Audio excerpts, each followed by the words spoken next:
everybody, and welcome to the Cabinet meeting. I'm Councillor Amanda Hopgood, Leader of Durham County Council and Chair of this meeting. The meeting is being broadcast live through our YouTube channel. Before we commence with today's formal business, I'd like to cover some of the housekeeping issues for us all to follow. Please switch off or make silent your mobile phones. Keep microphones switched off at all times unless invited to speak by myself as the Chair. And when invited to speak, please switch on the microphone nearest to you and introduce yourself. With that, we'll move on to the agenda. Item 1 is public questions. We haven't received any questions for this part of today's meeting.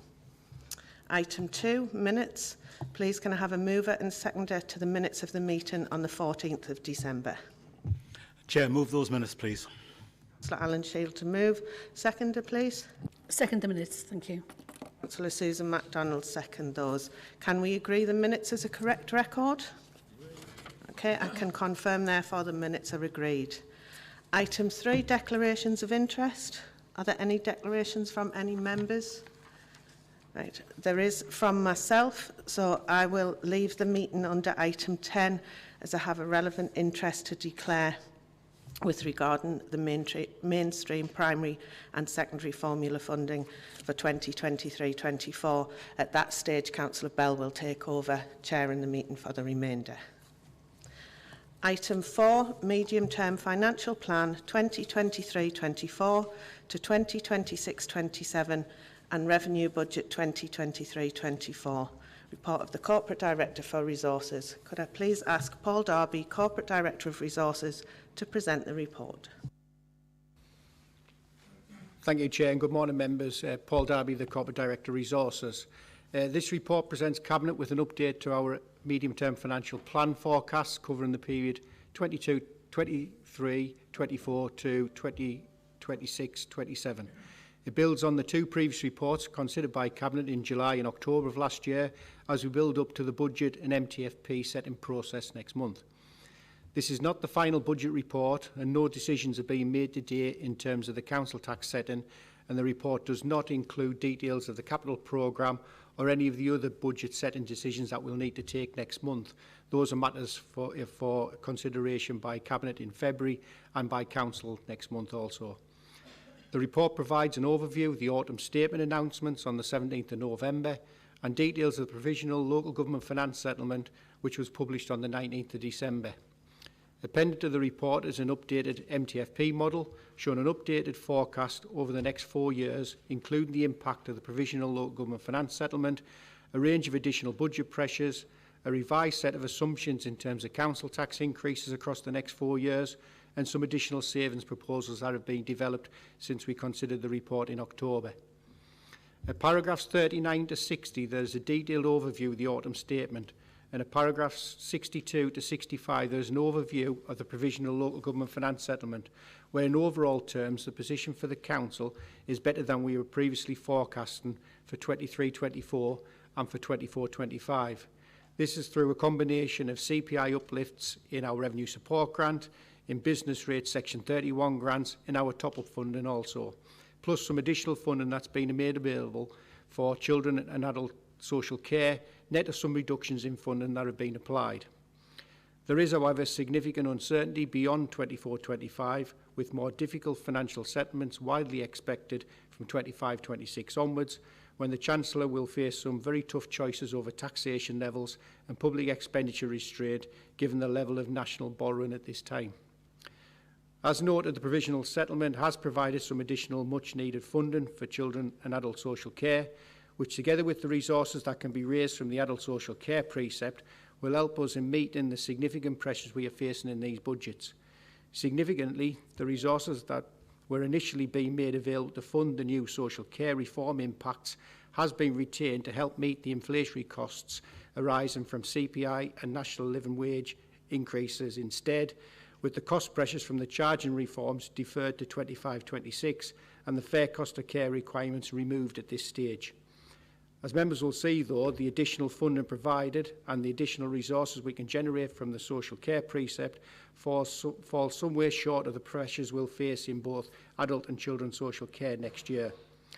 Alongside the provisional settlement, the Government did also publish updated core spending power calculations. In calculating the core spending power, the government have assumed that all councils raise their council tax by the maximum permissible.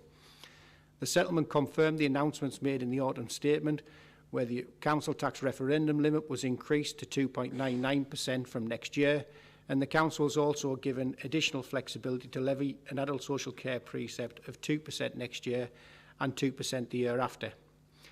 The England average core spending power increase is 9.2% next year. In Durham, the government forecasts the position to be 10.3% above the national average, but this does factor in a 4.99% increase in council tax next year. Every 1% of council tax increase equates to about a 0.5% increase in the core spending power. Members will see that the core spending power for dwelling in Durham remains below the national average, and if we were funded in line with the national average, the council would receive an additional £42 million of funding next year. At paragraph 69, we've set out details of the changes made to the financial model assumptions that were factored into the October Cabinet report. In terms of unavoidable budget pressures, the updated forecasts include increased provision for pay and price inflation and additional budget provision for looked after children and for home to school transport, demographic and inflationary pressures. In total, our base budget pressures next year, which must be accommodated in order to set a balanced budget, total nearly £82 million. Prior to consideration of any council tax increases next year or any additional savings or efficiencies that can be delivered in the budget, the shortfall is forecast to be around £42 million next year. In the October report, a schedule of potential savings totalling £17.7 million across the next 4 years was published, with £11.9 million of savings falling into next year. These savings proposals are being consulted upon, with details of the consultation undertaken and the feedback we've received set out in detail in the report at paragraphs 76 to 120, with further details included at Appendix 3. None of the savings proposals published in October have been withdrawn or reduced at this stage, but one is reprofiled. Details of 3 new savings proposals are set out in the report at paragraph 73, and these include proposals linked to debt rescheduling, totaling £200,000, the removal of the county-wide free after 2 policy from April of next year, resulting in a £600,000 saving, and savings from the restructure of the extended management team following the appointment of the new head of corporate affairs, which has produced an £81,000 saving. If ultimately agreed, these would increase the overall savings total in our MTFP planning to £18.6 million, with £12.7 million considered achievable in 23-24. The updated model attached to Appendix 2 is predicated on the equivalent of a 4.99% council tax increase next year and the year after, a 2.99% base council tax increase and a 2% adult social care precept, and then a 2.99% increase in years 3 and 4, 25, 26, 26, 27. This is in line with the government's expectations and what they have factored into the core spending power calculations. A failure to increase the council tax next year would double the budget deficit next year to just over £25 million. This would not be a strategy I would recommend to the council, as it would create significant and unwarranted budget challenges. Every 1% of council tax increase generates around £2.6 million of additional resources to help balance the budget, or to put another way, if the council does not maximise its council tax raising capacity, then the budget deficit would grow by £2.6 million for every 1% below the threshold set and assumed by government. It is for these reasons that as Section 151 officer, I would recommend to Cabinet and Council that increases factored into the updated MTFP forecasts are given very serious consideration at Council next month, given the impacts of not doing so. Assuming the Council agree to the council tax increases in line with the model and included in this report, the savings as amended, and assuming the savings as amended are ultimately taken, then the budget deficit next year would be reduced to £12.8 million and total £22.4 million across the next 4 years. This compares to the previously forecast position of a £25.5 million deficit next year and £35.1 million over the 4-year period. The Council is therefore faced with needing to use £12.8 million of its reserves to set a balanced budget next year and defer the deficit into 24-25. Utilising £12.8 million of reserves to balance the budget next year is not a sustainable budget strategy in the long term. It does not address the underlying base budget deficit and will only help buy the Cabinet and officers the time to develop more sustainable budget solutions to be implemented from 24-25 onwards. The report sets out the outcome of the review of reserves that was initiated in October of last year, and which was required to create the corporate capacity to help balance the budget going forward. The review has been completed in the context of a significant forecast reduction in the Council reserves this year, as outlined in paragraphs 124 and 125. Full details of the review that has been concluded and the proposed strategy to redirect resources is set out at paragraphs 121 to 130. Members will see that the recommendation is to reprioritise and redirect £38 million of earmarked reserves from the areas outlined in paragraphs 127 and summarised in paragraphs 128 to the areas outlined in paragraph 129 for the reasons as set out. These transfers are necessary to ensure the Council has sufficient corporate capacity to balance its budgets and deal with the delivery of restructuring activity that will inevitably be required over the coming years. Chair, the recommendations are set out at paragraph 36. Thanks, Paul. Can I invite Councillor Richard Bell, Deputy Leader and Cabinet Portfolio Holder for Finance, to move the report, please? Thank you, Chair. Can I thank the officers for this report, which provides a comprehensive overview of the announcements made in the Autumn Statement in November and the Provisional Local Government Finance Settlement published in December, exemplifying the outcomes for this Council and providing updated financial forecasts for next year and the following 3 years. This is the third report we have considered on MTFP 13 this year as we build up to the budget setting process next month. The updated figures include provision for increased inflationary pressures, including the impact of CPI and the national living wage increases next year, which have a significant bearing on our adult social care contracts in particular. As one would expect, the cost pressures in adults and children's social care, which are by far the largest budgets the Council has, are enormous. The cost pressures in these two areas, excluding pay inflation, total £30.4 million next year.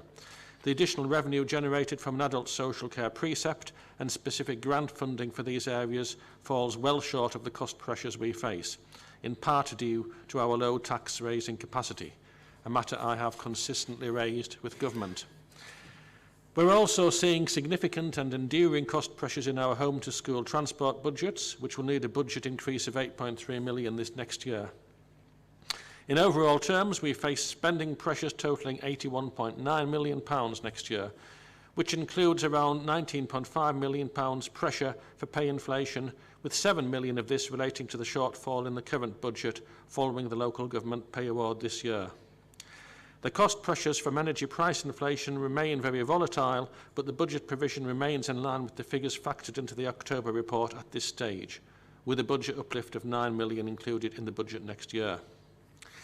The Autumn Statement announcements and the Local Government Finance Settlement, which was better than expected, including the additional council tax raising powers we have been provided with, and the delay in the implementation of the adult social care reforms, are all to be welcomed. Without these, what is a difficult financial position we're dealing with would have been an impossible position requiring severe cuts to public services. The additional funding being provided by the government next year, where we will receive an additional £39.8 million of funding, plus the council tax raising powers we will have, will undoubtedly help us in addressing the significant cost pressures we are dealing with. Particularly welcome is an additional £1.44 million from government to enhance the council tax support funding, which is very welcome to those feeling financial hardship, at paragraph 25. It is to be welcomed that the increase in our core spending power of 10.3% next year is higher than the 9.2% national increase, though disappointingly we still lag behind the national average core spending power per dwelling, mainly due to our inherent low tax raising capacity. The uncertainty from 25-26 continues to make medium-term financial planning difficult, and depending how things turn out, there are significant challenges to come in 25-26 and beyond, and this is something we must plan for, and we will be starting that immediately after the budget has been to Council in February. The financial modelling included in this report assumes we implement all of the savings that were set out in the October report and which have been subject to consultation. And I'd like to thank everyone who took part in that consultation exercise. The feedback we received is set out in detail in the report and will be taken into account when we finalise and ultimately deliver any of those proposals. The report includes some further savings proposals totalling an additional £881,000 of potential savings next year from debt rescheduling, a reduction in the number of heads of service, and a review and potential withdrawing of the county-wide free after two parking policy that was introduced to help recovery from the pandemic, plus summary profiling of savings linked to a review and restructuring of the internal audit team. We are not agreeing those savings today, but should all the savings developed to date ultimately be agreed next month, the total identified savings across the MTFP 13 planning period would be £18.6 million, with £12.7 million, that's 68% or two-thirds roughly, falling into next year. These forecasts factor in council tax increases in line with the government's expectations, where the council tax core referendum limit has been increased to 2.99% from next year, and the adult social care precepting powers are an additional 2% next year and the year after. The clear expectation from government is that these additional flexibilities are taken, and as we have heard, the strong recommendation from our Section 151 officer is that these flexibilities are taken.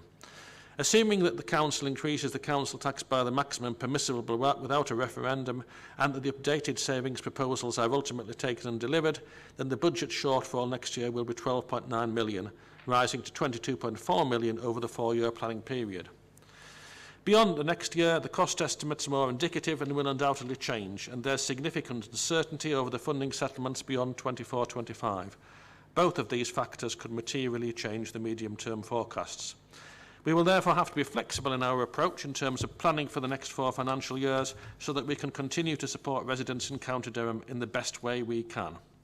Work has already started on developing options to address these challenges so that we can consider what further savings will be required in 24-25 and beyond, and we will need to consider this in the summer. Next month, we will need to make final decisions on what the council tax strategy is and what we will recommend to council on the 22nd of February, where budget and council tax setting will take place.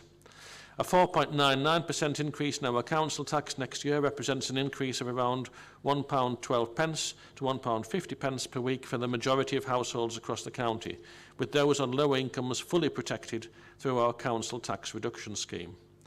Government are clearly expecting local authorities such as ourselves to increase council tax in line with the new flexibilities that have been afforded to us to help fund local services, in particular social care, and we will need to carefully consider this against the need to set a balanced budget next year, as well as considering the financial forecasts for future years that are set out in the report. To this end, the report includes a set of proposals which will see a number of earmarked reserves reprioritised and transferred to enable corporate reserves to be topped up. The reserves that are to be reprioritised are set out in the report at paragraph 127, and the corporate reserves that will be enhanced with this resource are set out at paragraph 128.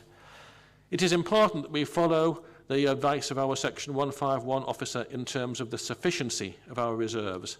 At Q2, our earmarked and cash limit reserves were forecast to reduce by £45 million to just under £191 million, and our general reserve was forecast to reduce to £21.3 million. These figures are below the minimum threshold agreed by Council in February 22.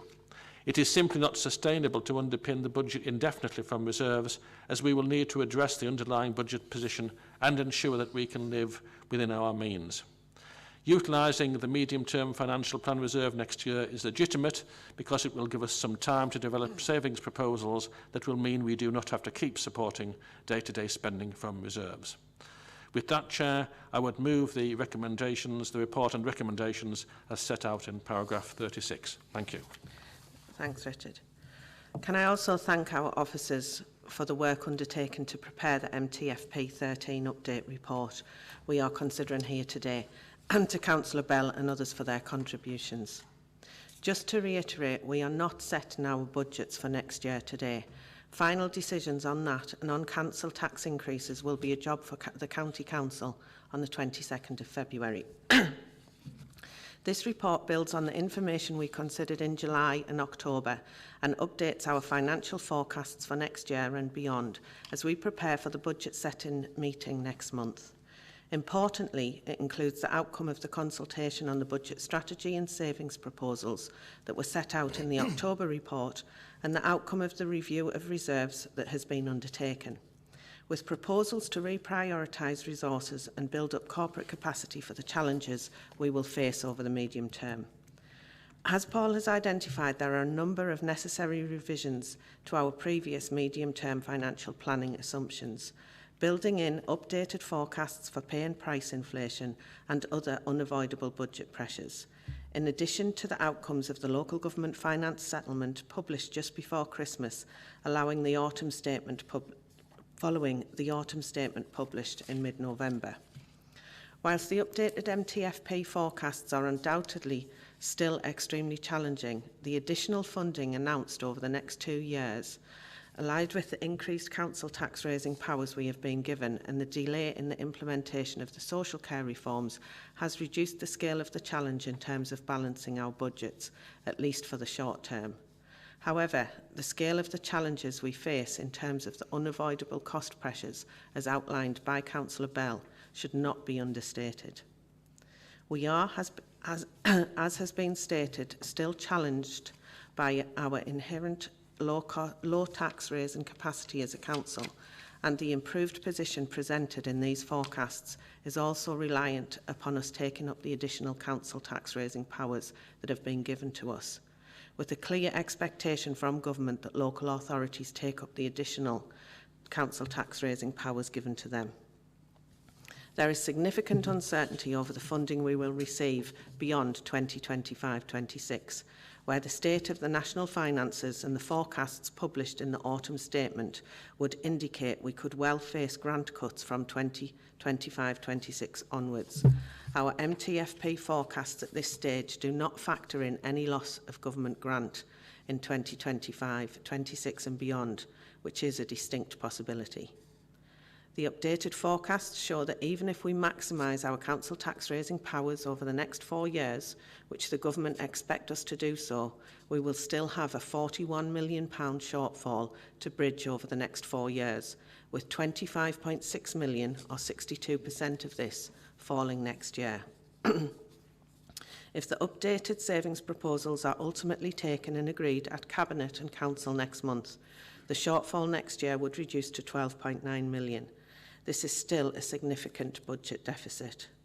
The sum will need to be drawn, as has been previously stated, from reserves in order to set a balanced budget next year. Clearly, this is not a sustainable position and can only be accommodated on a short-term basis. Increasing the council tax is a decision that should not be taken lightly. However, not increasing council tax is simply not a sustainable or prudent strategy to adopt and would not be in line with the government expectations and in line with the advice from our Section 151 officer. If we didn't increase council tax on our 2023-24 budget, and medium-term financial planning position would be much worse. In the absence of more funding being made available by government, it effectively becomes a binary choice of implementing council tax increases versus increasing the cuts to vital public services. It is important to recognise that those on low incomes in County Durham are afforded significant protection through access to support through our council tax reduction scheme. And I am delighted that County Durham endorsed the continuation of this scheme into next year, which, unlike virtually every other council in the country, does not seek to limit or cap the level of support working-age households can receive. Excuse me. It is important that we follow the advice of our Section 151 officer in terms of the adequacy of our reserves, and I fully support the proposals set out in his report to this regard. It is more important than ever that we have a well-managed medium-term financial planning process to help us address this. Many authorities have fallen foul of not planning sufficiently well ahead, of not taking the tough decisions on council tax and on savings, and using reserves to unsustainable levels. We see this almost weekly now reported in the news, and it's not something that we're willing to allow. With that, I would ask Cabinet to note the report and agree the recommendations set out in paragraph 36. Is there anyone else wishing to speak on the report, please? Okay, can we agree the report and its recommendations? Okay, I can confirm that the recommendations have been agreed. Item 5, Bus Service Improvement Plan and Enhanced Partnership. Can I ask Mark Jackson, Head of Transport and Contract Services, to present the report, please? Thank you, Chair. The purpose of this report is to update Cabinet on the region's bus service improvement plan and enhanced partnership plan and scheme, provide detail on the required statutory consultation and seek approval from Cabinet to formally sign the enhanced partnership plan and scheme. Cabinet has previously received reports on these subjects in October 2021 and March 2022. Since those reports, Central Government has confirmed indicative funding for the North East Bus Service Improvement Plan of £163.5 million. In order to release this funding in full, there is a requirement for the region to submit and implement an enhanced partnership. This enhanced partnership will be delivered through 2 documents.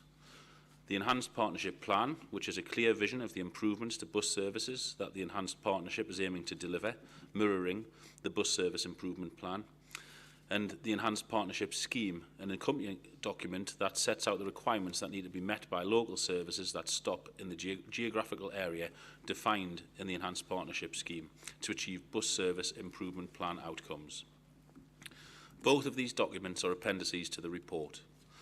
Whilst this is a regional project, Durham has been a key player in securing the funding, and County Durham residents and visitors will benefit from bus priority measures to improve bus journey time and reliability on the A167 corridor, safety and accessibility bus infrastructure improvements in Consett, Peterlee and Stanley bus stations, together with passenger safety improvements at many bus shelters across the county, bus service enhancements including Sunday service enhancements, improved access to employment sites and enhancements to demand responsive transport, and better value fares for all.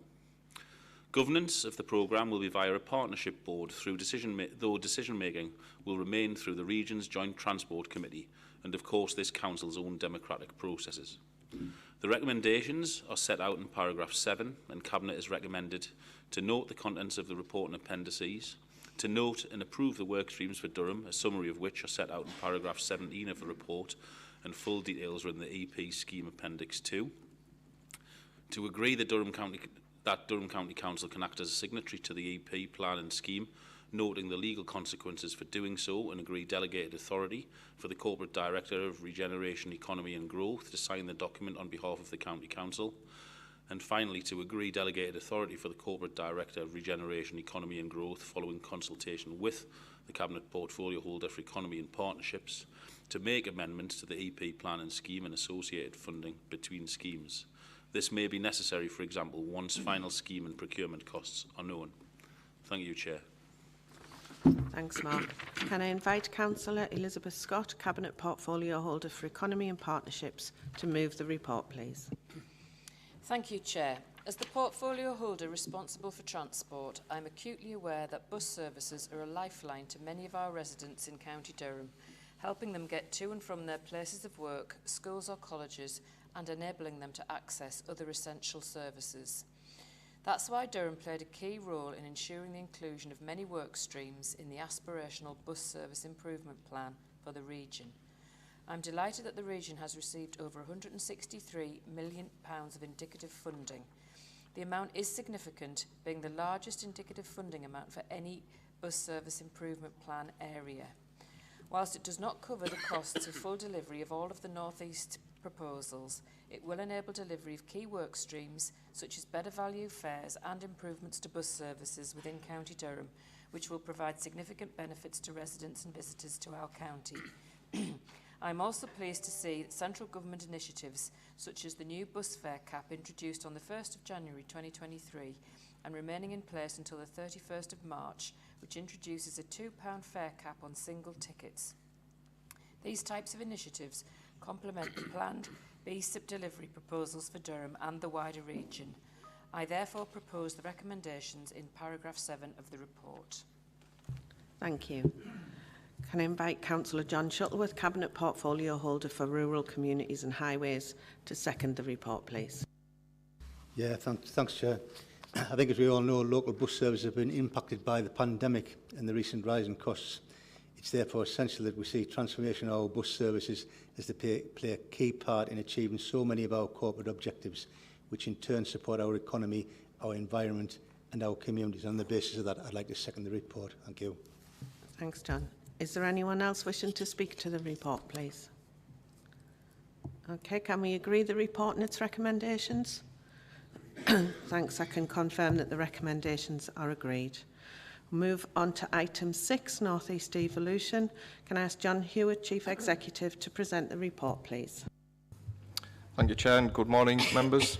This report is set out in 2 parts and covers details of the discussions that have taken place relating to devolution in County Durham. Details of a county devolution deal are set out alongside details of a devolution deal for the North East region. Paragraph 2 of the report sets out details of the Minded 2 regional devolution deal that has been announced by the Secretary of State, along with details of the supporting information in the governance review, the governance scheme and the consultation. The executive summary of the report from paragraph 3 sets out details of the Levelling Up White Paper and that negotiations with government took place on the devolution options available to County Durham from early 2022. What became clear during discussions with government was that the full suite of powers and funding in a county deal can only be secured if a directly elected mayor or leader is elected for the county area, with responsibility for council services and all devolved powers. Government was also clear that a county deal would not be to the scale of the deal being negotiated with the other 6 councils in the North East. Following consideration by the council's leadership, the government was notified that the council wished, in principle, to join the LA6 regional deal in October 2022. Following detailed discussions and negotiations with government and partner councils in the North East, a new regional Minded 2 deal was agreed and formally announced by the Secretary of State on the 28th of December, covering all 7 councils in the North East. The report also sets out the resolution from the extraordinary council meeting on the 7th of December, which resolved to secure a devolution deal that is best for County Durham, residents and businesses. Paragraphs 34 onwards set out comparisons of the regional deal with a county deal at level 3, including comparisons across the investment fund, brownfield funding, transport and the other areas set out in the report covering the full deal. The report concludes that the powers and funding in the regional deal are significantly enhanced and consequently better outcomes are likely to be achieved in the county and across the wider region through the regional deal as opposed to a county deal at level 3.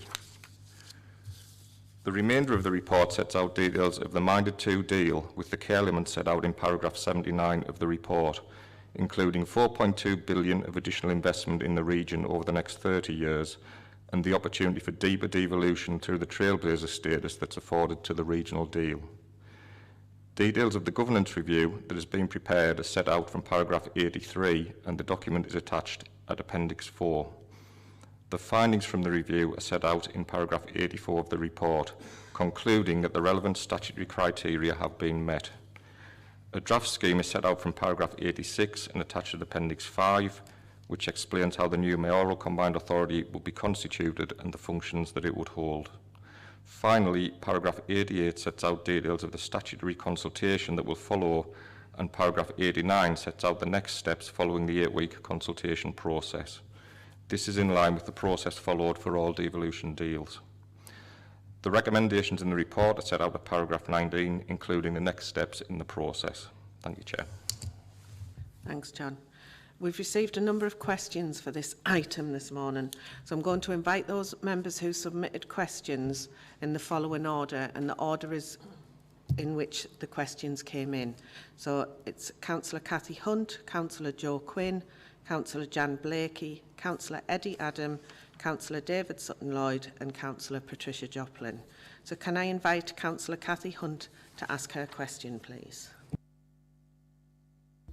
Thank you, Chair.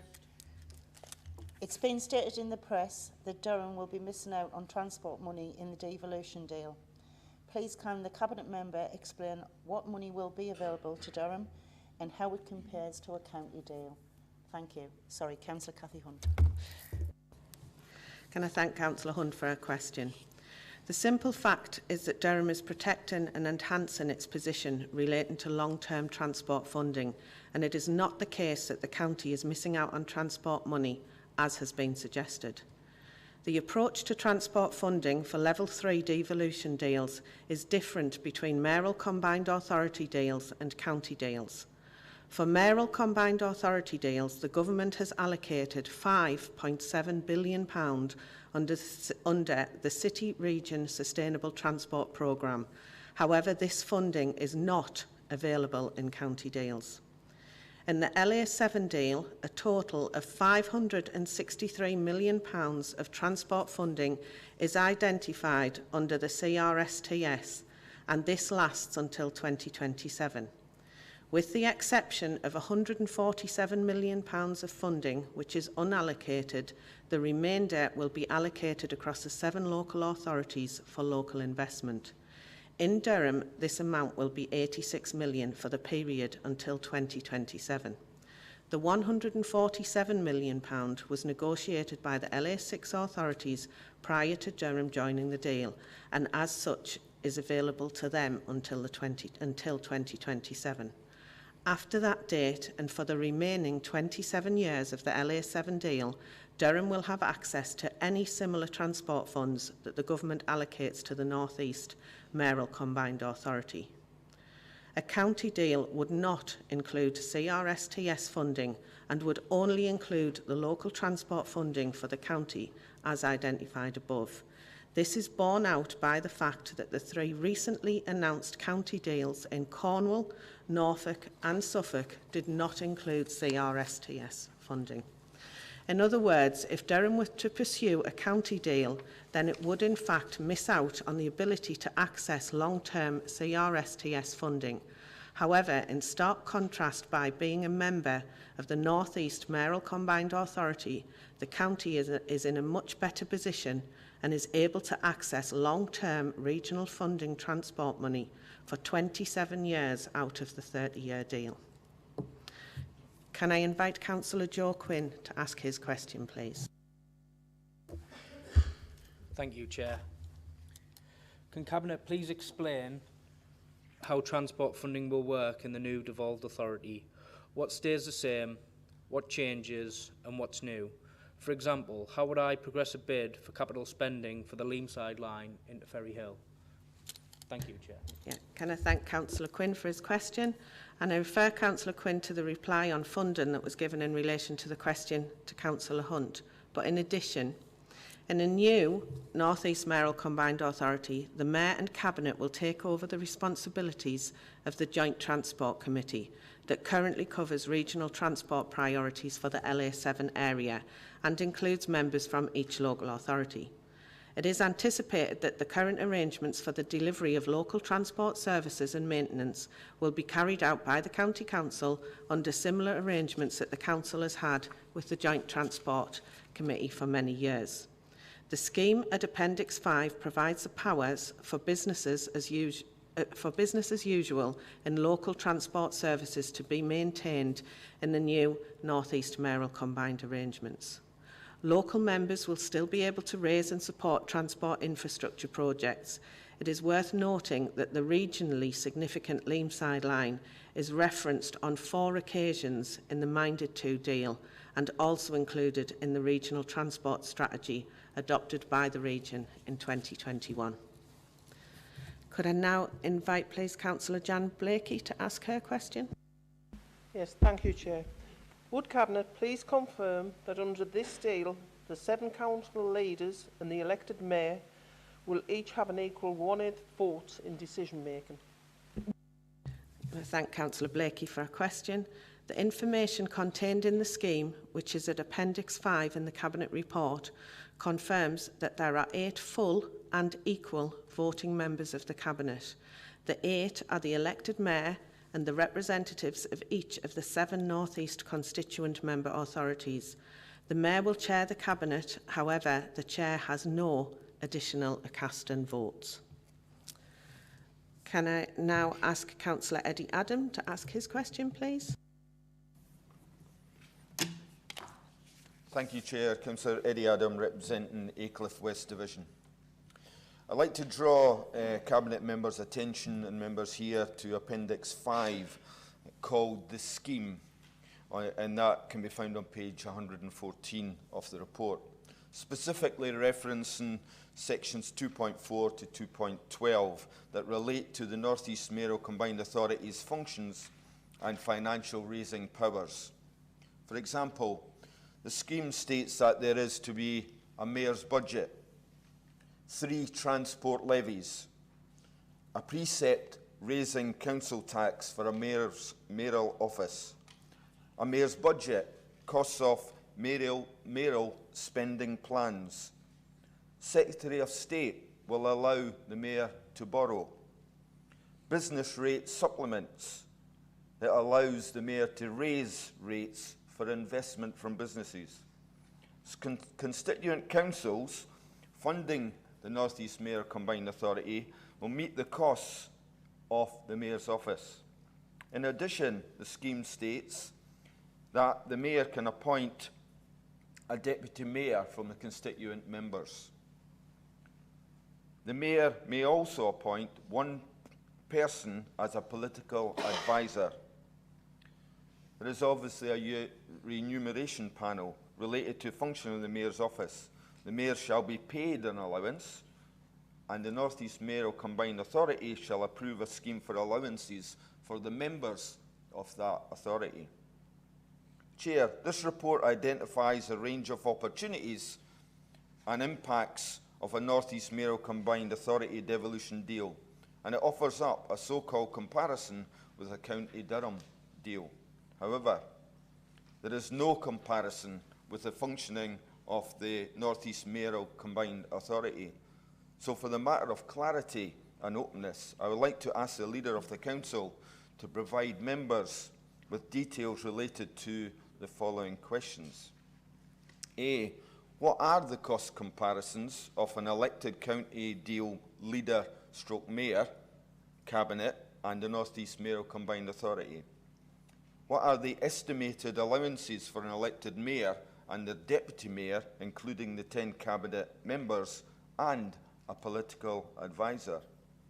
What additional increases in council tax will our residents be expected to pay for the North East Mayoral Combined Authority's precept? What additional increases in business rates will businesses contribute to a North East Mayoral Combined Authority fund for infrastructure investment? And finally, Chair, how and when will the remuneration panel be appointed? Thank you, Chair. I'm going to thank Councillor Adams for his detailed questions. I'll take each issue in turn. So the first question, what was the cost comparisons of an elected county deal leader, Mayor's Cabinet and North East Mayoral Combined Authority?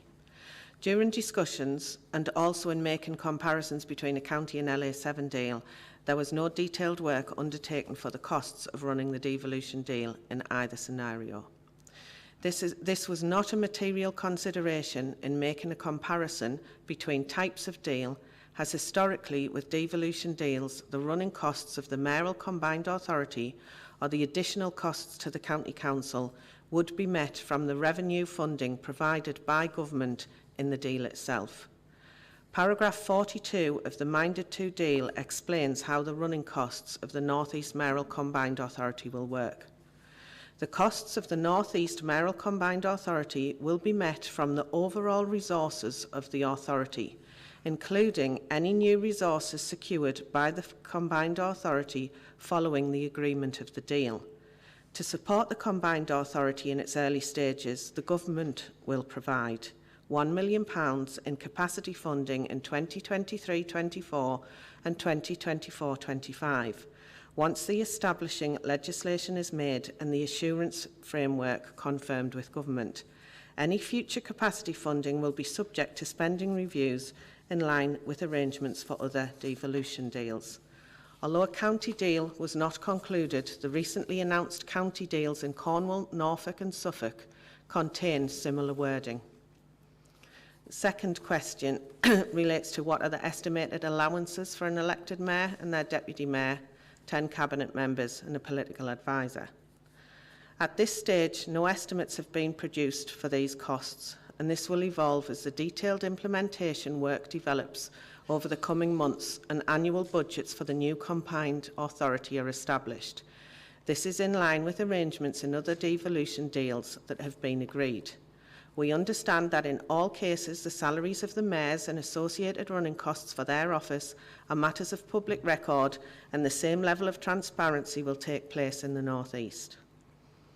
The third question, what additional increases in council tax will our residents be expected to pay for the North East Mayoral Combined Authority precept?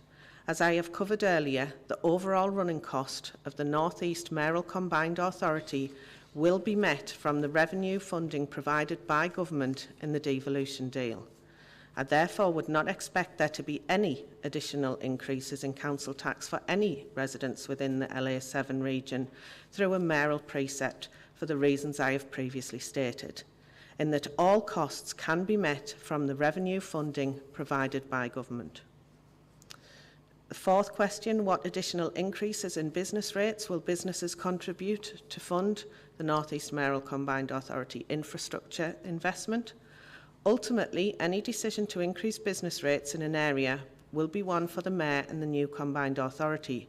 There is no automatic assumption that business rates will be increased, and it is important to note that the investment fund and other funding streams provide funds for infrastructure investment. As set out in the scheme, the Mayor will have the power to raise a business rate supplement to fund infrastructure. But should the Mayor wish to seek such a supplement, then the approval of the Cabinet of the North East Mayoral Combined Authority is required, and the Mayor is required to consult and ballot the business community on the matter. And finally, how and when will the remuneration panel be appointed? Decisions on how the independent remuneration panel will be appointed have not yet been taken. However, it is likely that the implementation process will see some shadow governance arrangements being put in place.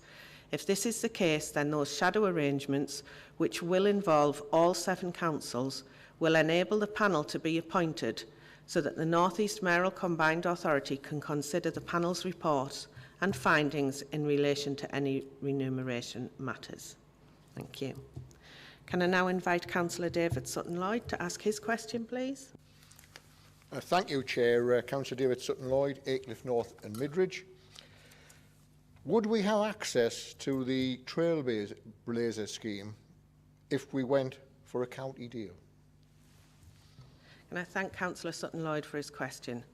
The Trailblazer status was not included in county deal discussions. This initiative was first announced in the Chancellor's autumn budget and is focused on the larger mayoral combined authorities, and only 2, Greater Manchester and the West Midlands, were identified as Trailblazers.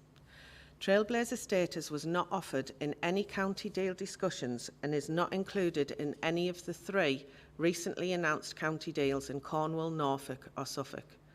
The Minded 2 deal at Appendix 3 in the Cabinet report confirms at paragraph 11 that the Government in the North East will commence negotiations on Trailblazer provisions which deepen and enhance the powers in this deal in early 2023, drawing on the arrangements in Greater Manchester and West Midlands when concluded, with a view to these powers being in place as soon as possible after the first election in May 2024. Can I now invite Councillor Patricia Joplin to ask her question, please? Thank you very much, Chair. Could you confirm that if we had gone to a county-only deal, this would require the creation of a single elected mayor for County Durham? As a unitary authority, this person, I believe, would have had the control of the entire council budget and not just the devolved powers. Would that mean that potentially he would be able to do anything they wish? So, for example, a county-only mayor could have even moved us to monthly bin collections with no way for elected councillors being able to stop them. Can I thank Councillor Joplin for her question? The Cabinet report is clear that county devolution deal at level 3 requires an elected mayor or leader for the County Council, and this was confirmed to the Council in writing by the Secretary of State. I'd just like to point that it wasn't just one Secretary of State, we did have 3, and all of them confirmed it at each opportunity when we asked. The elected mayor would have responsibility for all the executive functions of the council. So in other words, those decisions and responsibilities that are currently discharged by the council's leader and cabinet. It is for the mayor to decide how to discharge this responsibility, and this could be taken with direct personal responsibility for all executive decisions, therefore not even having a cabinet, or the mayor could appoint a cabinet of their own choosing with specific portfolio holder responsibilities. The mayor couldn't quite do anything that they wanted because some of the functions do still fall within the council's responsibilities. But it is, however, true to say that the mayor's powers in relation to executive decision-making would be significant and would require the abolition of the current leader and cabinet arrangements. The mayor would also have the responsibility of overseeing the delivery of the devolution deal. This is a key difference between a county deal and a regional deal. In a regional deal, there are no changes at all to Durham County Council's decision-making process. An elected mayor is a governance model that is untested within a large unitary county council and places so many risks upon the county council. It is therefore one that the leadership cannot support. I'd like to thank all members who've attended today and submitted questions. And with that, I shall move on to moving the report. So I'd like to thank John for the report and the comments. Cabinet is aware that discussions have taken place over a number of months in relation to the devolution arrangements for County Durham and across the wider North East. Devolution has long been talked about, and in some areas of the wider North East, combined authorities are already in place with devolved funding and powers. We know that there are many differing views on devolution. However, what is clear is that more and more deals are being rolled out across the country, and doing nothing means we will be left behind other parts of the country. This is not something we can allow to happen. The report presented to Cabinet today sets out a clear rationale for taking forward a wider regional LA7 deal, which brings more opportunity for increased investment, wider devolved powers and a significant voice with national government for the county and the region going forward. A regional deal keeps control of our existing council services at a local level and does not require any changes to the way the council is set up. In a county deal, the requirement for a directly elected mayor in a unitary council like Durham would mean control of all local services and devolution being under the control of one person. This is an untested approach and is not the case in any other type of devolution deal. We already work with our colleagues in the region on many cross-cutting issues. Most recently, our work together during COVID helped to coordinate a consistent response in local communities, whilst also providing us with a combined voice into government on key policy discussion. And as members know, we also work together on strategic transport issues across the LA7 area through the Joint Transport Committee, which brings together all 7 councils on transport matters. A devolution deal across the region will allow us to work even more closely together on the main transport issues affecting local communities and the wider region. Being part of a wider regional deal allows us to have access to future additional transport funding, and to be clear, this opportunity is not available in a county deal. The regional devolution deal will be one of the biggest ever agreed, serving a population of 2 million people across the region. The investment fund is also significant at £48 million per annum, totalling £1.4 billion over the life of the deal. The deal will also see adult education budgets totalling £1.8 billion and significant regional transport funding and investment for housing and regeneration allocated to the region. It is expected that the deal will create 24,000 extra jobs, deliver 70,000 courses per year to give people the skills to get good jobs, and leverage in £5 billion of private sector investment. The report also sets out the additional funding of £20 million that we have negotiated as part of the deal, and our priority County Durham projects that have been identified. John has set out the next steps in terms of the process, so I will not repeat that. But I do want to say that the regional LA7 deal has the backing of the business community and key stakeholders here in County Durham and across the region, and we do appreciate their support. We have a real opportunity to make decisions for our local communities here in our own region, as opposed to them being made in Whitehall. And crucially, funding to help us to take forward important work across the economy, transport, skills, education, culture and many other areas. With that, I'm happy to move the recommendations in the report. Could I ask Councillor Richard Bell, Deputy Leader and Cabinet Portfolio Holder for Finance, to second the report? Thank you, Chair, and I would echo many of your comments. We have spent a long time speaking to the Government about the options available to us following the publication of the Devolution White Paper. I have talked and corresponded with 3 Secretaries of State, Michael Gove, Greg Clark, Simon Clark, and then back to Michael Gove, and the message has always been the same. If you want the big investment money, you have to join up with the others in a big regional authority. That preference for a big regional deal was confirmed in writing in a letter from Simon Clark to me on the 7th of October, and I quote, "I would reiterate my view that Durham joining the wider North East deal is likely to result in a more generous, underlined, gain share settlement than if Durham secured their own mayoral county deal." Some of the detail of this is given at paragraphs 13 and 38 in the report. And I would point out that the LA7 deal not only brings more money, but it is better money. That is to say, it is 71% revenue for an LA7 deal rather than 50% for a county deal. And the reason revenue money is better than capital money is spending enables you to spend as a one-off investment, whereas revenue money enables you to borrow money.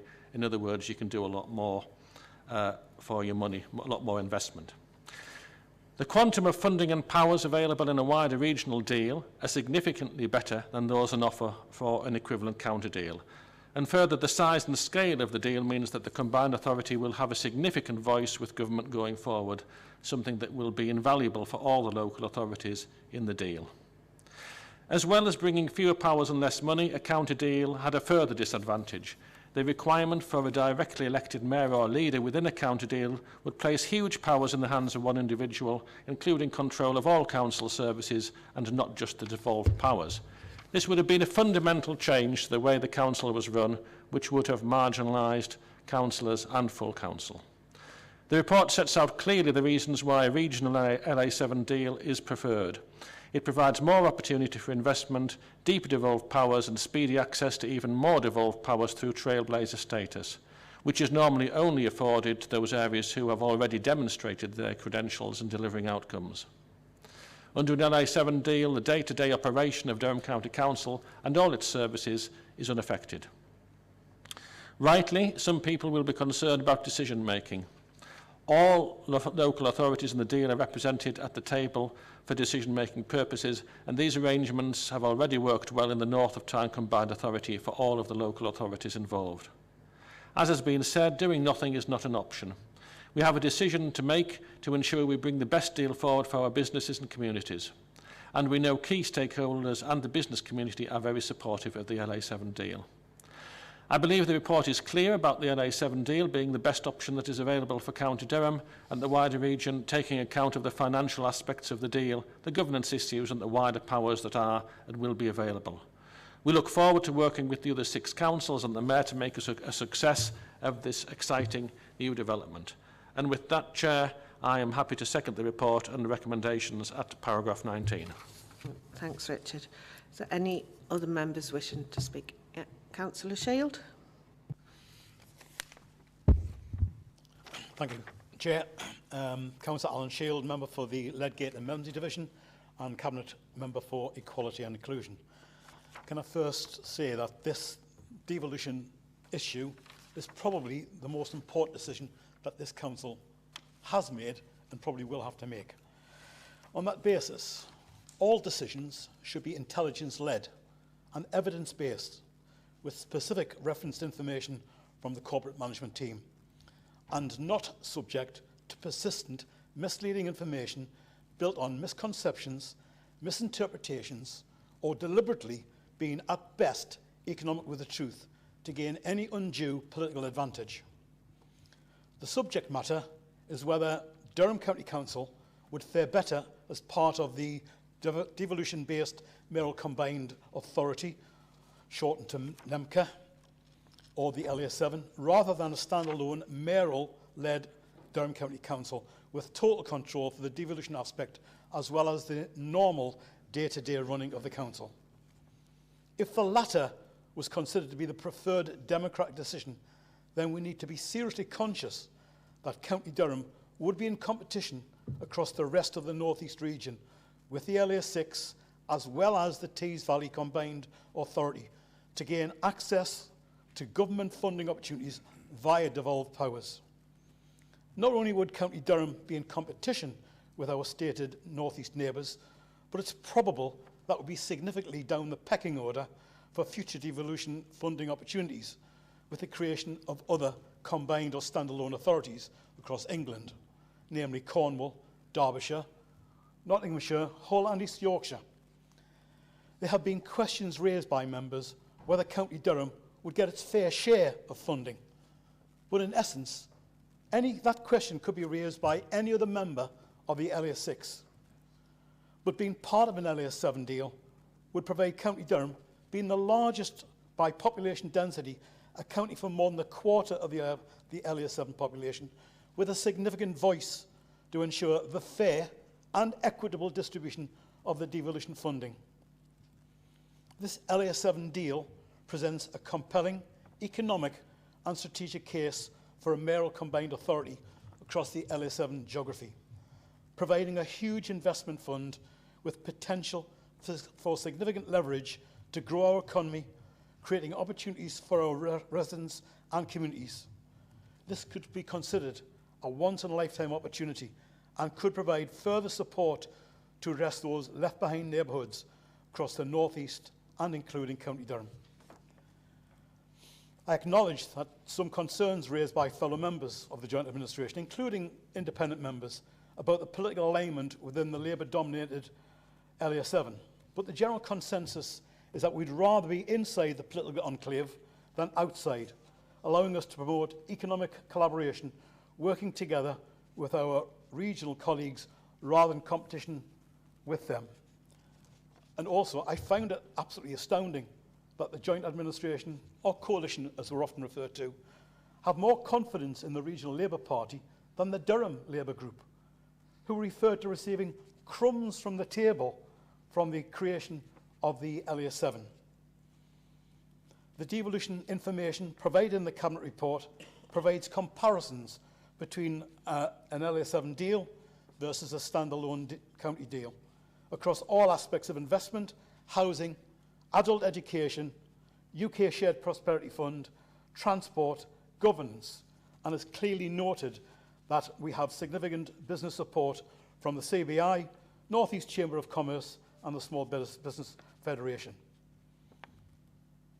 The information and provided evidence in the Cabinet report demonstrates that the LA7 deal is the best deal in comparison to a County Durham deal, with the provision of significant additional funding opportunities, and thereby the motion agreed at full council on December the 7th that this council recommends County Durham's Cabinet puts County Durham first by securing a devolution deal with government that is best for County Durham residents and businesses is being enabled.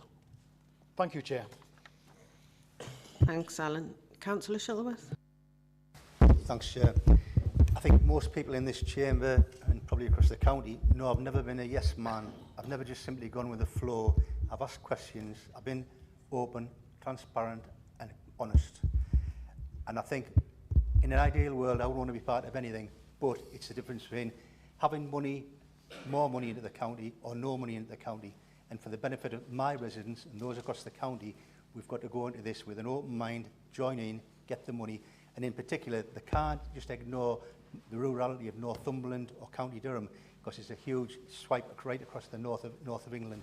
And I think on that basis, that is the reason I support this, and I'm not a yes man mind. Thanks. I think we can all agree that. Councillor Scott? Thank you. My support for this deal stems largely from the compelling economic arguments in its favour. In simple terms, this deal gives the best chance for our residents to secure good jobs, increase skills and grow prosperity. I spend a lot of time in my role with businesses, both large and small, and what they really need is this sort of strategic investment in transport and employment sites, etc. And that can only be effective in a wider geography. And this is supported, as Alan said, by business organisations within the region. It's also no coincidence that before this deal was even structured, the exact same geography was chosen as the very first destination development partnership, providing 2.25 million of government money for the tourism sector, which is all about unlocking growth, attracting more visitors, creating new experiences, creating jobs and opportunities. So in summary, Chair, this deal will enable us to deliver on the economic ambitions set out in our inclusive economic strategy and give the very best chance for our residents to prosper. Thanks, Elizabeth. Councillor Rawlins? Thank you, Chair. As we see from the report, there would well be over 700 badly needed homes built in County Durham through this deal. This doesn't tell the whole story. The left behind areas, left behind by Labour for years and years, Easington and Hordern will have brownfield funding with sites targeted for housing and regeneration. The Garden Village at Seaham is recognised by government as a world-leading use for mine water heating and has the ambition through the deal to create a national centre for geothermal energy. Our two high-quality employment sites at Net Park and here in Akeley Heads are referenced in the document with an extra £20 million of capital for County Durham outside of any county deal. And this will bring these priority schemes forward faster than would have been able to in any county deal. This brings more and better jobs to County Durham. Chair, officers and members have a great challenge going forward, but this is a step change for County Durham, and the improvements and opportunities for business and people of County Durham will have a massive influence going into the future. Thank you, Chair. Councillor MacDonald? Thank you, Chair. Whilst my preference would have been to see all 12 North East councils come together under a devolution deal, the North East 7 is undoubtedly the next best thing. And it's taken a long time to get to this point. But it was only right that we explored every option available to us to ensure that we got the best deal we could for the residents and businesses of County Durham. That said, as the Joint Administration has only been running this council for less than 2 years, in political terms you could argue that we've actually moved at some pace. In this chamber, we've heard a lot of, let's say, factually incorrect information regarding the details of the devolution deal, and especially when comparing it to the county-only deal. Now, however, with the facts and details of the deal available for all to see, no one can be under any illusion as to whether this is the best deal for County Durham, because it is. Under the Joint Administration, County Durham is probably the most democratically run council in the region. And joining with the other 6 authorities in this devolution deal just goes further to making the region even more democratic. And that's how it should be. North East people making decisions in the best interests of North East people. We've seen other regions flourish under devolution, and now this is our turn. Thank you, Chair.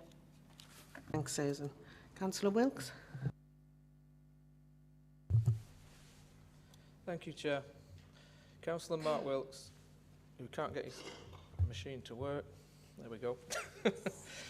Councillor Mark Wilkes, Framwellgate and Newton Hall Division and Portfolio Holder for Neighbourhoods and Climate Change. Chair, as a Liberal Democrat and a member of the Joint Administration, I want government to give us the money we need so we can get on with the job as efficiently and as effectively as possible. I also recognise that we need to work regionally with neighbouring authorities. It's common sense. Some people, like County Durham Labour, only want what benefits them, and most definitely not what boosts our county and benefits our residents. We had two options, Chair, a county deal or a regional deal. So let's be absolutely clear and honest with our residents. The truth, not Labour lies. A directly elected mayor of the LA7 would simply sit on a board with one vote, with the 7 council leaders who would each have one vote as well. They would make decisions on how additional money provided to the region from government would be spent. No more than that. But potentially a major transformative deal bringing future billions to our region. The alternative with Durham Labour, a directly elected leader with absolutely complete and utter power over all executive decision making. We can't have a situation where one individual can have so much power and control over council services. It's no coincidence that councillors from across the political spectrum agree. Independents, Liberal Democrats, Greens, North East Party, Labour politicians across the region, apart from Labour in County Durham, they're all fully supportive of this deal. It's because it's the right thing to do for our county and our region. Any councillor who's against this deal is happy for a single individual to control everything this council does. That's the only alternative. They're happy to leave our county wallowing in the past. After 100 years of Labour, we have some of the most deprived areas in the country. This is Labour's fault. How long did we have a Prime Minister from County Durham? How did that help us? We are transforming our county by taking the parochial political mess left by Durham Labour and working across political parties, empowering communities and our officers to lead us to a future of economic development, providing new high-paid jobs, improving our communities and protecting our environment for future generations. Labour in Durham are dinosaurs. And I emphasise in Durham because across the rest of the North East, we have unanimity of purpose from every political party and independence that what we are doing is leading us out of decades of underinvestment. And we'll fight for more.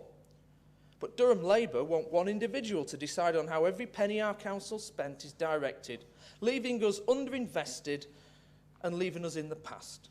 I want our council to spend its resources for the people of our county. I want us to secure every penny extra for our county and our region. Labour want to undermine our county for their own political gain. Our businesses want us to support progress. That's what we're doing with this deal. Labour want a dictator to run everything. We want our organisation, every councillor, every officer, every council worker and every public and private sector employee in our county to be pulling in the same direction, to make our county and our region the most productive in the country. Durham Labour want us to be playing against each other. Well, this isn't Saturday afternoon point of order, Newcastle Chair. and Sunderland scream Chair, merry hell at each point of other. order, Chair. This is supposed to be a debate about devolution. It's not about slanging off. It's not a debate. other- Can I just, there is no, from the floor, you need to put questions in, which we've answered. This is not a debate.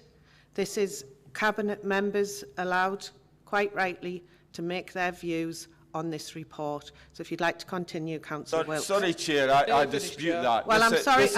I'll bring Chair. in the legal officer and she can clarify what this is. Sorry, Chair, this is not. This Can you is please purely, be quiet until the legal officer speaks? This is purely a political slanging match. That's all this is, Chair.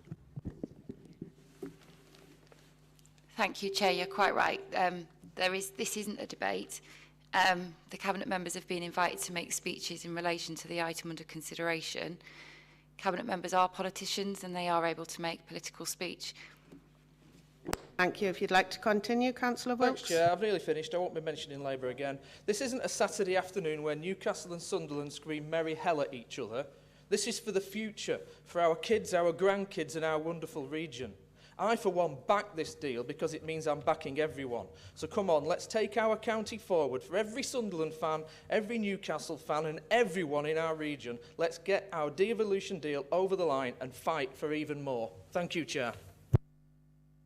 Oh, Councillor Hood, I think saw your hand. Thank you, Chair. How can I follow that? Councillor Chris Hood, Shotton, South Hetton and Haswell, and Cabinet Member for Adult and Health Services. Firstly, I'd like to thank Chief Executive John Hewitt, all corporate directors and all the officers involved for their hard work, both behind the scenes and on producing this report. I welcome the report and the proposals made within it for a new North East Mayoral Combined Authority, or LA7, as it's more commonly referred to. By agreeing that the LA7 is the best option, the report considers the detail of the Minded 2 deal and the headline powers and funding included. I would like to specifically mention section 14 of the report, which gives details about devolved powers around adult learning and the benefits an LA7 deal brings in this regard. Excuse me. A LA7 deal would give new powers to better shape local skills provision to ensure these meet the needs of the local economy. This will include the devolution of adult education functions and the core adult education budget, as well as input into the new local skills improvement plans. In regards to the adult education budget and the case of a Durham County deal, the Council would need to develop its infrastructure and skills to pass the government's readiness tests. The North of Tyne Combined Authority has already met the technical readiness tests, allowing an early discharge of adult education budget devolution across the LA7. A LA7 deal also has the access to passported other skills funding, such as boot camps. This would not be available in a county-only deal. Devolution will create new employment opportunities, so it is vital to equip people with the skills to take advantage of these opportunities. It is imperative that the adult education system and providers match skills to opportunities and develop a strategic plan to accomplish this. Devolution would give the region access to over £4 billion worth of funding over a 30-year cycle, together with new powers to help shape local skills provision in meeting the needs of the local economy. As part of this, adult education functions and the core adult education budget would be devolved, as well as input into a new local skills improvement plan. In relation to the adult education budget, these functions and associated investments are detailed in Annex A of the report. I quote, "By delivering the adult education budget to meet local skills priorities faced by businesses across the region, and through a focus on education recovery to address COVID learning loss, addressing disparities and improving life chances for our children throughout their time in education." End quote. Simply put, and contrary to those who like to play politics and put party before people's futures, a LA7 deal brings more money, more opportunity and more prospects in regards to adult learning, and that is something I welcome greatly. Thank you, Chair. Thanks, Chris. Finally, Councillor Henderson.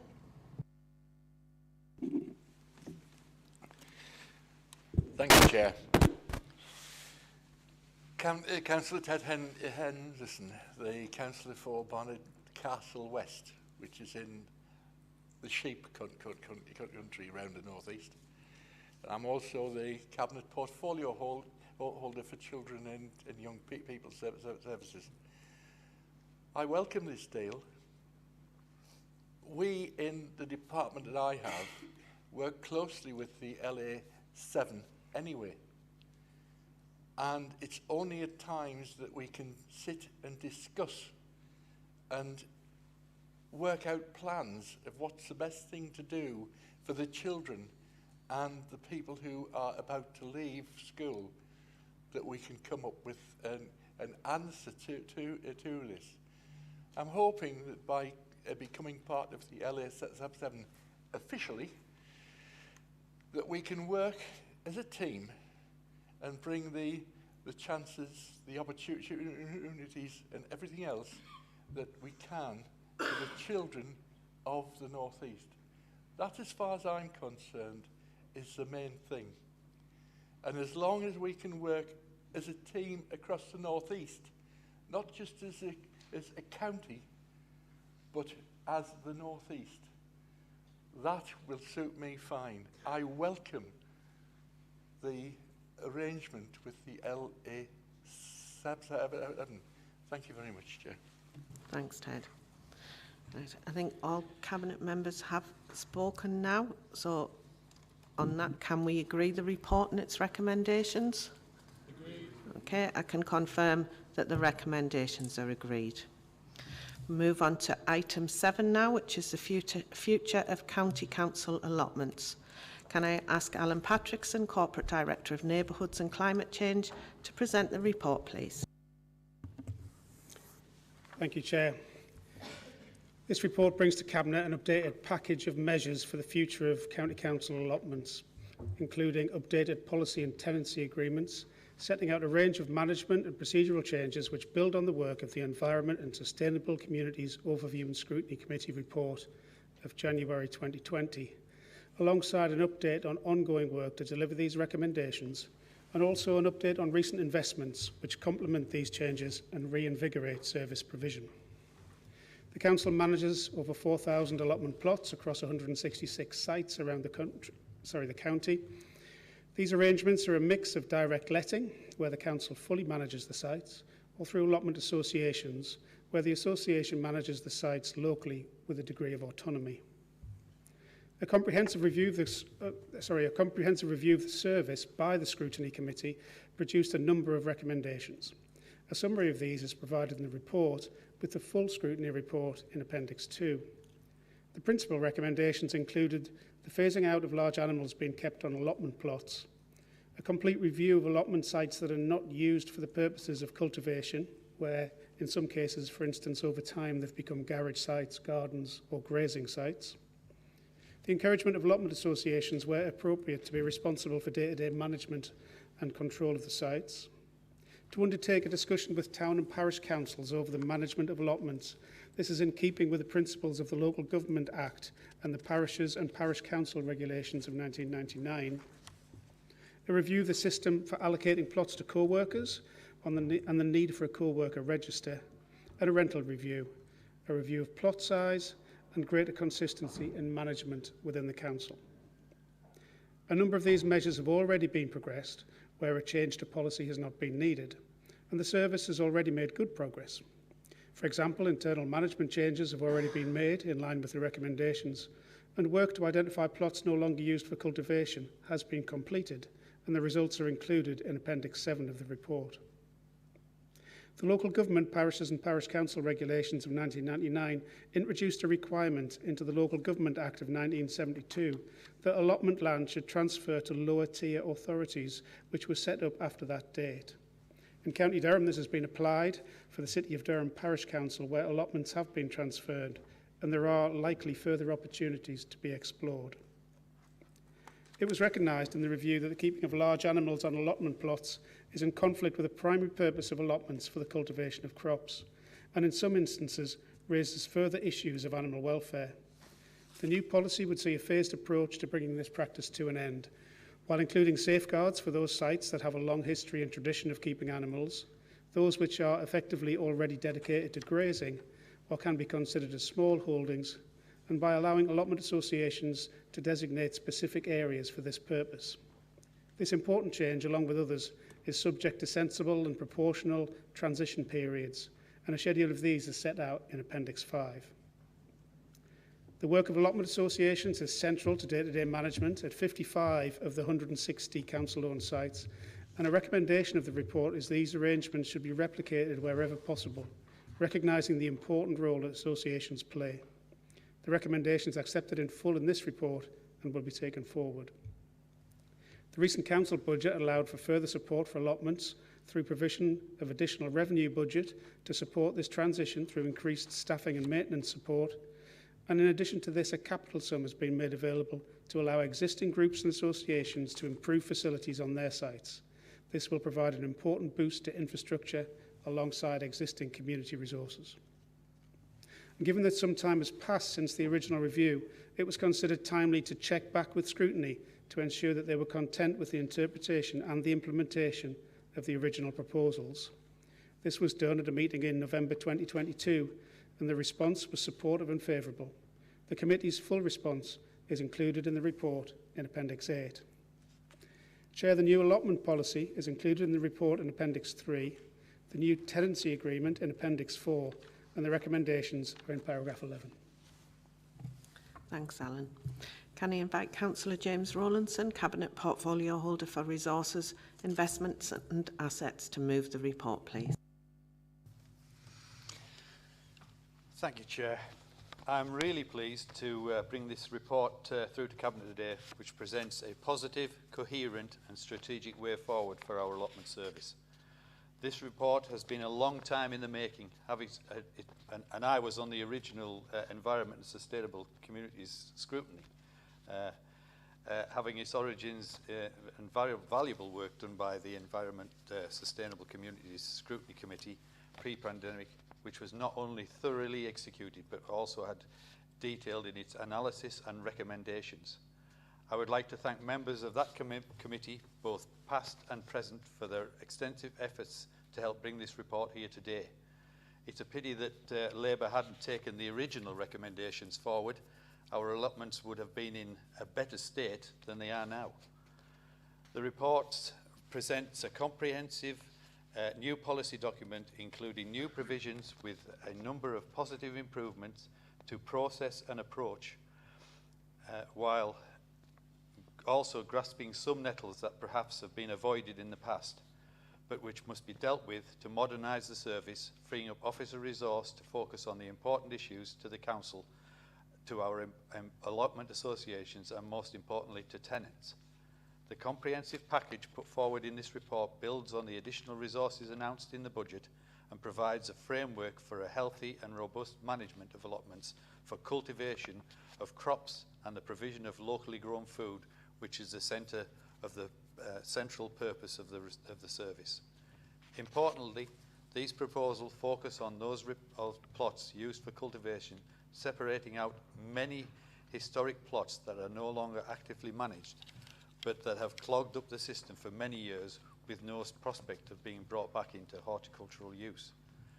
Also important is the emphasis on providing flexibility and local empowerment wherever possible, which is consistent with the fundamental principle of allotment management.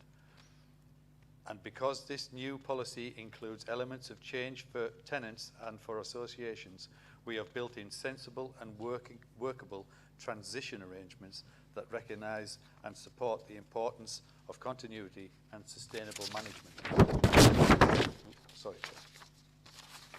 The benefits of allotment holding are easily overlooked, but are tangible.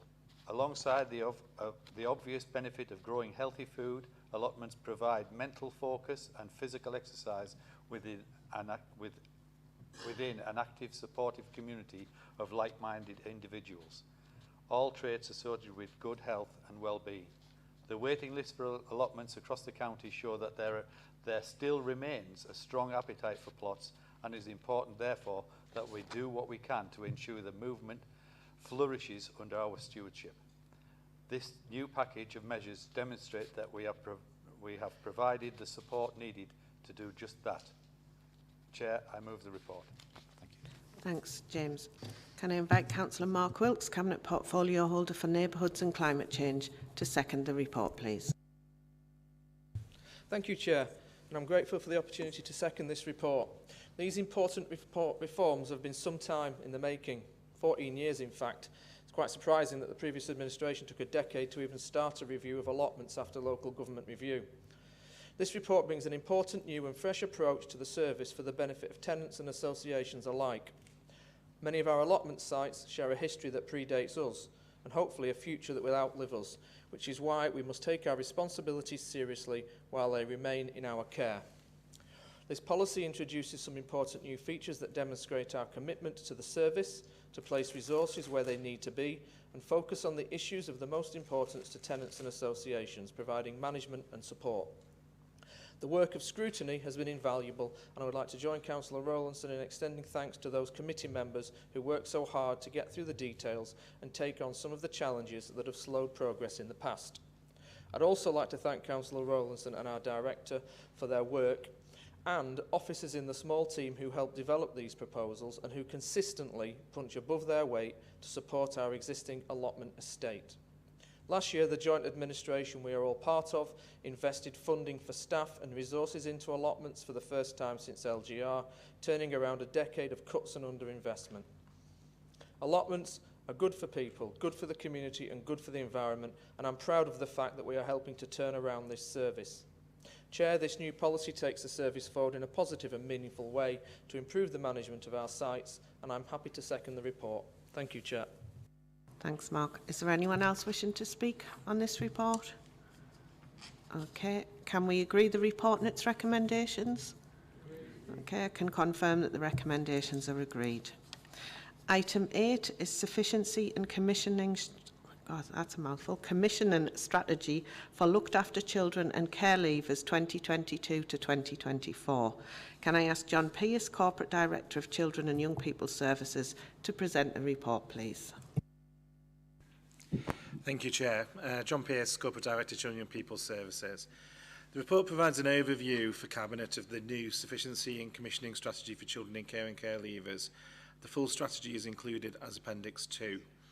The Council has a duty under the Children Act 1989 to take steps as far as reasonably practical to secure sufficient accommodation for children in care in our area. The strategy sets out the current position, local intelligence and data, and the key priorities and actions that will help us to meet our duties to children and young people who can no longer live with their family. All councils, both regionally and nationally, are struggling to find safe and loving homes for their children in care, a position that has been made much worse by the COVID-19 pandemic. Children in care numbers continue to increase, with Durham currently having 1,030 children in our care, compared to around 900 pre-COVID. The Government commissioned an independent review of children's social care last year, led by Josh McAllister, which reported a set of recommendations.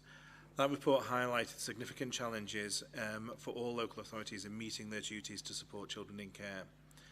In addition, an investigation by the Competition and Markets Authority into children's residential care provision described a fundamentally broken system that couldn't meet demand and was seeing increasing cost.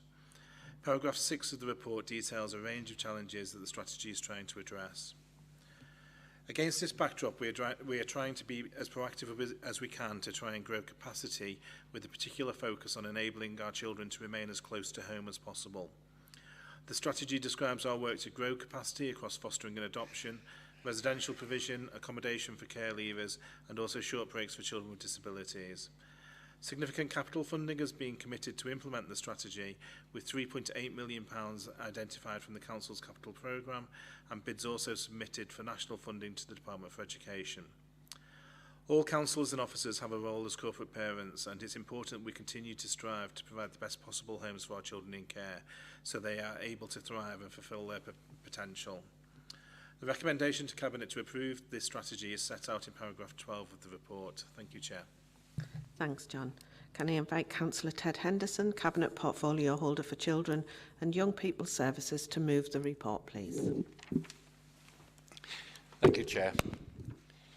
It has been said, the Council has a statutory duty to take steps to secure sufficient accommodation for the children that we look after in the county, as far as it is reasonably possible to do.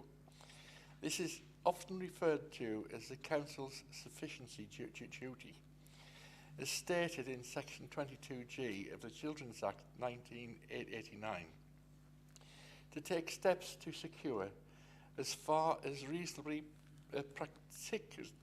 practicable, sufficient accommodation for looked after children within their local authority. The strategy has been developed acknowledging the challenges we face include the number of children in care is increasing in the county itself and in Britain as well, not just the North East. We now have 1,030 children in care just here. in the increasing number of teenagers that are coming into care. The use of external homes provisions has increased by 50% between 2020 and 2022. We need to increase the number of available foster carers to meet demands. The strategy has been developed with the overreaching objectives, which will address current gaps in provision and will seek to broaden and make improvements to our sufficiency in the county. These are: give our number of in-house foster carers, we must increase them. Increase the number of adopters. Continue to develop and broaden our children's homes. Develop access to accommodation for care leavers as well. The report asks Cabinet to note and to agree the planned actions in the strategy, and I propose that this be agreed. Thank you, Chair. Thanks, Ted. Can I invite Councillor Chris Hood, Cabinet Portfolio Holder for Adult and Health Services, to second the report, please? Thank you, Chair. As my colleague has detailed, the report explains the actions proposed to allow the meeting of statutory duties, supporting the ability to provide the right homes for our most vulnerable children who cannot live with their parents. I welcome the opportunity to second the report and the request that Cabinet accept the recommendations included. Thanks, Chris. Is there anyone else wishing to speak to the report? Okay, in that case, can we agree the report and its recommendations? Okay, I can confirm the recommendations are agreed. Item 9, the acquisition of property for use as children's homes. Can I ask John Pierce, Corporate Director of Children and Young People Services, to present the report, please? Thank you, Chair. And this report follows on very closely from the previous one on the sufficiency strategy, and is very much about how we manage one strand of that sufficiency strategy, which is to grow our internal children's home provision. The report is based on a set of recommendations that came out of a business process review of the acquisition of properties to use as children's homes that sought to identify areas that could be streamlined to expedite the process and to ensure we were able to meet demand in a more timely and efficient way. As described in the previous report, the Council has a duty under the Children Act 1989 to take steps to secure sufficient accommodation for children in care in the area. The increasing numbers of children in care in Durham over the last few years has been disproportionately for children whose needs can be best met through residential care, particularly the increasing numbers of teenagers coming directly into care.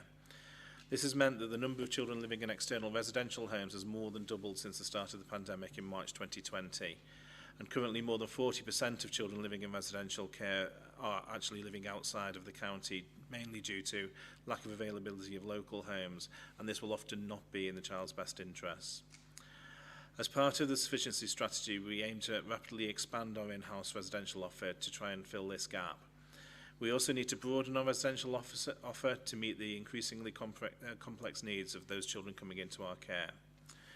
Over the last 2 years, the Council has tried to purchase a number of properties but has been unsuccessful due to delays in the process, often created by issues such as the requirement to place offers subject to planning permission, which can take time and clearly is not advantageous to vendors. External market forces have meant that we've often been outbid for suitable properties, and there's a limited number of suitable properties for the type of provision that we seek. The current limitations on delegated authority to approve acquisitions in principle for properties over 250,000, and this will often become an issue when our requirement is for 4 to 5 bedroom properties if we're to develop homes that are for up to 3 children and young people, and this can be a real barrier to the purchase of properties. As part of our strategy, we're seeking to develop 9 new children's homes over the next 3 years. And the pace at which we're able to progress these homes has a significant impact on our ability to meet children's needs, to enable us to make lawful decisions in line with our statutory duties, and also to reduce the substantial revenue costs that are currently accrued from children living in external residential care. The revised approach to acquiring property for use as children's homes, following on the recommendations of the business process review, is attached to the report as Appendix 3. and the recommendations for Cabinet are set out in paragraph 13 of the report. Thank you, Chair. Thanks, John. Can I invite Councillor Ted Henderson, Cabinet Portfolio Holder for Children and Young People's Services, to move the report, please? Thank you, Chair. As we've heard, we have a statutory duty of care. We, like all councils in the country, as highlighted in the John McAllister's independent review of children's social care, are challenged by the lack of suitable homes for children in our care within the county. This has resulted in a large increase in the use of children's homes outside of the county since March 2020, and we know placing children and young people away from the county itself is often not good for them, for lots of reasons. It moves their school, they have to make new friends. One objective of the sufficiency strategy we have just discussed, which is part of this report, is to continue to develop and broaden our children's homes. This will help us meet our increasing demand for services through the development of smaller children's homes run by the local authority, and will meet the needs of our most vulnerable young people. In 2023, we have looked to carefully develop 4 or 5 more homes. In the past, the council has tried to buy houses to use as children's homes and has sometimes been unsuccessful due to a range of factors, or has taken a very long time to progress them. Through the recommendations in this report, we will try to do the best we can to remove these and support Durham children and young people in our care to have the opportunity to have a good quality registered home within the county. I look forward to Cabinet support for this and move the recommendation within this report so that the process for acquiring homes can be shortened by up to 5 months, and we better meet the statutory duty to secure sufficient accommodation for children looked after within the county. Thank you, Chair. Thanks, Ted. Can I invite Councillor James Rowlandson, Cabinet Portfolio Holder for Resources, Investments and Assets, to second the report, please? Thank you, Chair. I welcome the work across different services to seek to improve the way we progress new children's homes and shorten the timescales where this is feasible. As Councillor Henderson has highlighted, this will make a significant contribution to our sufficiency strategy and enable more children and young people from our county to stay in a local authority-run children's home within County Durham. I am happy to second the recommendations at paragraph 13 within the report. Thank you, Chair. Thanks, James. Is there anyone else wishing to speak to the report? Okay, can we agree the report and its recommendations? Okay, I can confirm the recommendations are agreed. Before I move on to item 10, I'll just hand over the chair to Councillor Bell and I'll leave the meeting. Thank you.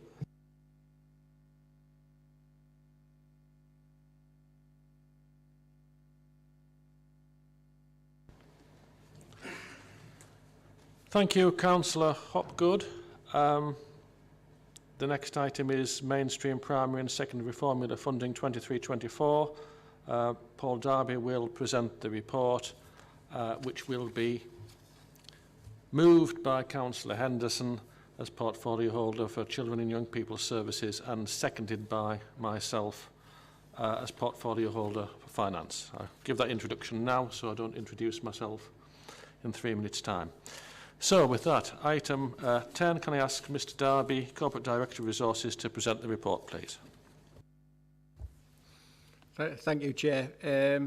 This report sets out details of the funding being made available next year through the Dedicated Schools Grant for the schools block and the high needs block, together with the additional funding announced in the autumn statement that will be distributed in 23-24 through what is called the Mainstream Schools Additional Grant. The report outlines the proposed local formula for mainstream primary and secondary schools next year. The proposed formula factors to apply are set out in Appendix 2 to the report and maintain alignment with the national funding formula factors, having achieved convergence in 21-22. Members will see that the Government is intending on making the adoption of the national funding formula factors compulsory for all councils from 26-27 or 27-28, at which point the Government will be able to allocate funding directly to each school without the need for authorities to set their own local formulas.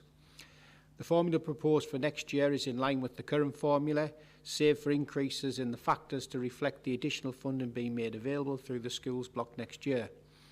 The funding allocated to schools through the schools block formula forms the most significant element of the schools funding. Other funding, such as pupil premium funding and any targeted or top-up funding for children with special educational needs in mainstream settings, is provided in addition to these sums. One school is proposed to be provided with growth funding next year, reflecting decisions made a number of years ago, and details are set out in the report. The formula set out has been subject to consultation with all schools and through the schools forum. No objections were raised to the proposals included in the report. The formula factors will need to be updated to reflect the final DSG allocations for next year and the final pupil numbers and the final formula factors, which we expect to receive in the coming weeks, and will potentially marginally impact on the formula factors presented in here, and we'll update that for the Cabinet report in February. Chair, the recommendations are set out of paragraph 15. Thank you. Thank you, Paul. Can I invite Councillor Ted Henderson, Cabinet Portfolio Holder for Children and Young People's Services, to move the report? Thank you, Chair. Can I thank Paul and his team for this report that he's brought to us today. The report sets out details of the funding being made available to our mainstream primary and secondary schools next year, and the proposed formula for allocation of the funding to individual schools. Our mainstream primary and secondary schools will receive additional funding of £21.5 million next year, a year-on-year increase of 5.9%. Through a combination of increased funding through the Educated Schools Grant and a mainstream school additional grant. This funding will be distributed through a combination of the existing local school formula, as updated for the additional funding we will receive next year, plus a mainstream schools additional grant. The formula proposals in the report have been consulted upon via the schools forum, with all schools afforded the opportunity to feed into the consultation. The proposed formula next year maintains alignment with the national funding formula published by the DFE. The formula will need to be updated in line with the final DSG allocations we will receive, and Cabinet in February will need to agree the final formula factors, which may vary slightly. Chair, I am happy to move the report and recommendations set out at paragraph 15. Thank you, Councillor Henderson. I will now speak to second the report and recommendations. I would also thank the officers for bringing this report forward. I think we should all welcome the additional £1.1 billion of funding nationally being provided by government to core school funding next year, and the additional £1.5 billion being allocated through the mainstream schools additional grant in 23-24, which will flow into the schools block from 24-25. This represents a year-on-year increase of £2.6 billion, or 6.3% to schools funding nationally. The report also highlights that an additional £965 million of funding is being made available through the High Needs Block grant next year too, a 10.7% increase year on year, where we have been challenged in recent years in terms of maintaining spending within the funding provided. Based on the forecasts of pupil numbers and factoring in the funding provided in the current year outside of the schools block formula, which has now been subsumed into the schools block next year, we are estimating that we will receive around £21.5 million of additional funding for primary and secondary schools next year, a year-on-year increase of around 5.9%. I am sure this will help our schools in their budget setting, where they, like all of us, are challenged with high inflation costs at this time. Our local formula is already aligned with the national funding formula, and this is recognised by the Department for Education. So in that respect, the proposals in this report do not represent a significant shift year on year to distribution. The Government are expected to mandate alignment with the national funding formula from 26-27 or 27-28, at which point our decision-making in terms of setting a local formula will be replaced with a nationally set allocation to individual schools. With that, I'm happy to second the report and the recommendations as set out at paragraph 15. Is there anyone else wishing to speak? No? Well, in that case, can we agree the report and its recommendations? Agreed. I can confirm that the recommendations are agreed. Item 11, any other business? I have not been notified of any other business. I would like to thank everyone for taking part and to those members of the public and media who have watched this meeting. This concludes the business for the meeting. I would like to remind everyone just to remain silent until the IT broadcaster confirms that the recording has ended. Thank you, everybody.